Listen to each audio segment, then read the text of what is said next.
In the last week, we've seen considerable activity with the 60 Series Land Cruiser on Bring a Trailer. Let's do a deep dive into all things FJ60 and evaluate the current market conditions and trends. Now, you may have noticed the red FJ60 in my channel name and logo, which is my personal rig, so I may be a bit biased with this particular model. But that's for good reason. There's a lot to like with the 60 series, and we continue to see strong interest in the market. Stay tuned, and I'll give you a high-level overview of my 86 FJ60, why the FJ60 was rated by TFL as the best Land Cruiser, and what the current market pricing and conditions are bringing on Bring a Trailer. Before we launch into today's example, if you're new to the channel, I'm Trey, and this is Vintage Four-Wheel Auctions. We vet all the active truck and 4x4 category auctions on Bring a Trailer and highlight only the top tier of vehicles from this segment. So if you're in the vintage SUV market, you want to keep an eye on these auctions. With each video, our objective is to discuss and show you what to look for in a vintage SUV and what to avoid. Our hope is this simple video format encourages interaction with viewers on vehicle condition and ending price points. So check out this clip here from TFL. It's time to crown a victor of my favorite Land Cruiser. Now, the 40 and the 55 are so much fun to drive, great off-road, but they're just a little too small for my 6'1" tall frame. I just can't bring the seat back far enough. The 100 and 200 are beautifully made, and if I had to cross 1,000 miles on dirt, you can bet I'd take one of those. But for an all-around fun off-roader, maybe even a daily, it's gotta be the 60 series because it's a great mix of the old school nostalgia but the new school size. I like the 80 a lot as well, but the manual transmission in this just makes it. Now, I told you my bias for the FJ60 series Land Cruiser up front in the video, but even with my self-admitted bias, this statement is, well, questionable. Now, I say that for a couple different reasons. First, I think it's hard to compare a 60 series to the rugged FJ40, which started it all. The FJ40 is so iconic that fast forward to 2021, the last year US model Land Cruiser featured a Heritage Edition. This model borrowed heavily from the FJ40 retro badging. From a collectability standpoint, if you can find a very original or TLC restored FJ40, you're gonna have to shell out big money. Whereas the FJ60 is more modest in pricing to a certain extent. We'll get more into pricing for this market later in the video. Then I'd also be remiss not to talk about the increasingly collectible FZJ80 series. You guys likely saw this clip from my coverage of the recent 97 FZJ80 record breaker on Bring a Trailer. This 4,700 mile 1997 80 series Land Cruiser gives new meaning to the term vintage four-wheel drive. Now, these rigs, in my opinion, represent the best blend of ruggedness, practicality, and more modern capabilities. It's one of the reasons why they're so loved. With that being said, there are several areas that make the FJ60 extremely cool, and that's why I purchased mine.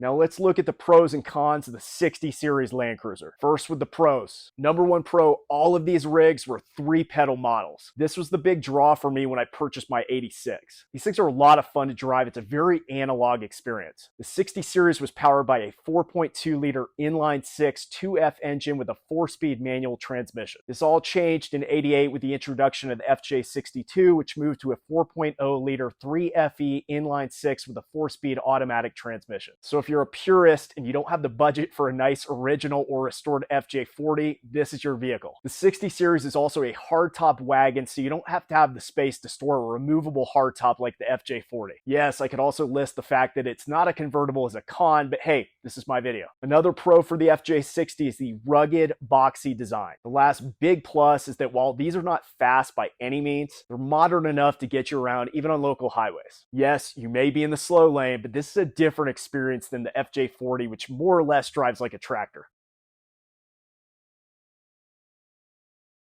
A review of the cons. Now, while these are roadworthy, like I mentioned in the pros, that's subjective. Doing 70 in Houston, Texas, and getting passed by people doing 90 miles per hour on I-10 is not exactly the best, but it's an option if you choose. This is where the 80 prevails in my opinion. Now, in my opinion, it's not nearly as cool looking as the 60, but it gets you into the modern era. For example, gets you lockers, it's still got a very cool look, and Toyota engineering. The only other con is not exactly a con, more of a preference thing. The other big change with the FZJ80 versus the FJ60 is that the 80 ushered in the more luxury era of Land Cruisers. The 60 was very utilitarian with cloth seats, manual windows, manual locks, whereas the FZJ80 boasted leather upholstery, more modern tech, and of course the off-road improvements with the locking differentials. The 80 also came standard with all-time four-wheel drive. So with the 60, if you're looking for a luxury Land Cruiser, this is not your series. And if you're looking for a more modern ride off-road, this is also not your Land Cruiser. But for me, the benefits outweigh the cons.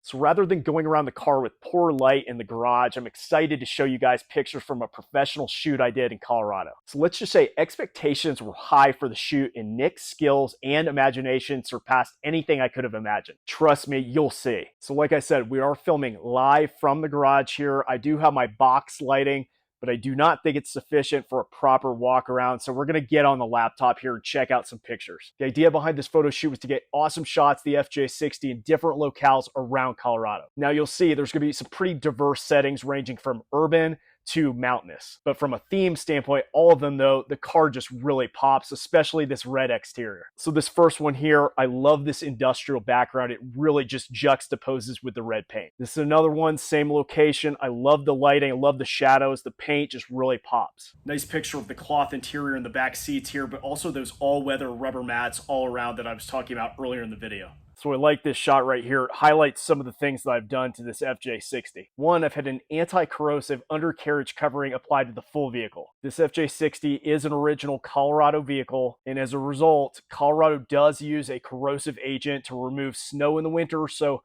there was some light surface rust. And two, I also added a Old Man Emu suspension to replace the original. I don't know if there are any FJ60 guys out in the audience. One of the things that I learned when I put the Old Man Emu suspension on this vehicle was I first applied the light duty suspension. Unfortunately, that results in a rake, is what they call it, with the front of the vehicle slanting down.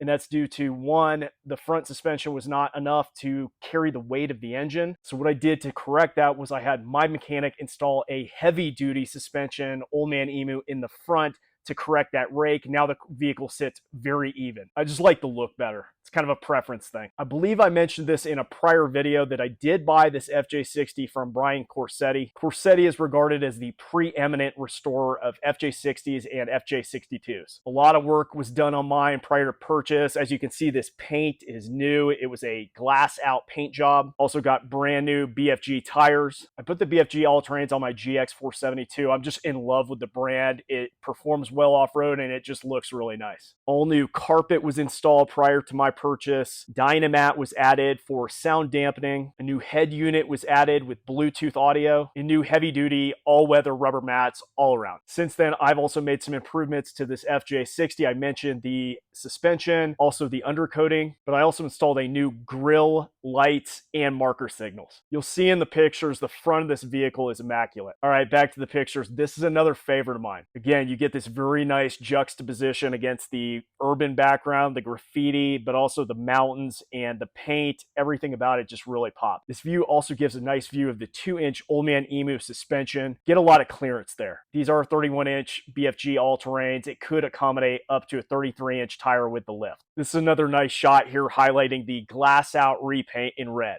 I've just always loved the FJ60 and 62 in red and blue. I love these colors. And this is a great picture of the front end. Like I was talking about, it's been completely redone. That Toyota badging really pops. You can see the lights are new, also the markers. For those of you out there that are looking to do a light refurbishment of your 60 or 62, I did purchase this grille and the turn signals from SOR, which is Specter Off-Road. And of course, I just always loved this heritage Land Cruiser badging, and apparently this fly did too. This is another urban one. Really like the nice contrast against the brick. Like I promised, we are going to get some nature photos here. Love this one with the nice Colorado red rock. Love this one. Maybe I should have this framed. I really like the way the grille pops against this nice Colorado red rock here in the background. This one, if you look past the rim and the tire, you can see the heavy duty Old Man Emu front suspension. Love this one here. It reminds me, Igloo Coolers used to have these outdoor adventure ads back in the day that had FJ60s in them. I'll have to dig that up. Look just like this. We also did a series of driving photos. This is the FJ60 in the wilderness. So I was definitely not hauling ass in this picture. Nick, the photog, had a camera mounted on the back of his truck that captured these movements. Really like this one here. Takes you back to what it must have looked like to see one of these things in 1986. It looks like new. Couple interior photos for you here. Love this old Land Cruiser badging on the steering wheel. Love these old school instrument clusters here. I think I'm pushing 147 now. Like I said, the allure for me with this affordable classic is, of course, it's a 3-pedal. Super fun to drive. This is a great shot of the cabin. The cloth interior looks like new. I've always just loved that pinstriping. Nice close-up view of the center console and the cloth interior. The headliner's also been replaced in this FJ60. One of the things that stood out for me about my FJ60 before I purchased it was just how clean this dash is. It's actually in better shape than my GX470, if you can believe it. And you probably can. The GX470 was notorious for dash cracks, just FYI. Same thing with this rear cargo area here. It has the all-weather mats as well. Another great shot of the headliner here. So we've taken a look at the exterior of this FJ60. We've gone through the interior. We're going to end on an action shot. Thank you guys for indulging me with this overview of my FJ60. You can tell I just really love this vehicle. It's been a lot of fun. Let me know in the comments what's been your experience with Toyota Land Cruisers and specifically with FJ60s. So pricing for the FJ60 has been in the $20,000 to $40,000 range, with $40,000 versions typically being super low mileage, typically under 100,000. Vehicles in either original or restored condition. What I'm seeing with an auction that ended last week, this is all being flipped on its head. We see here from the comments of this 1984 Toyota FJ60 Land Cruiser that this person says, and they say the market's softening. I agree, this is crazy. Now, despite this rig having 242,000 miles, it was in impeccable shape. Even the light above the license plate works. That's awesome. That said, if you're looking for the apex of the market, these are two really great examples. This is an FJ60 finish in an attractive blue that sold for $37,750 in February. Here's another great condition blue one with 233,000 miles that sold for $29,500. The record high for an FJ60 in the past year on Bring a Trailer was this exceptionally clean 85 FJ60 with only 78,000 miles. It sold for a whopping $72,000. And the low for a stock FJ60 in the past year was this beige metallic with 215,000 miles that sold for $19,000 in January. It did have some corrosion on the undercarriage, but I agree with the commenter here. This is a really great deal. I think it may have been the month because this is easily a $25,000 truck in my opinion. So what did you guys think about the 60 Series Land Cruiser and the recent sales on Bring a Trailer? We would love to hear your feedback on pricing and condition in the comments. Also, we are a new channel, and if you like the video, make sure to like and subscribe. This goes a long way to the creation of future content. Thanks again for watching, and see you again for more vintage four-wheel drives.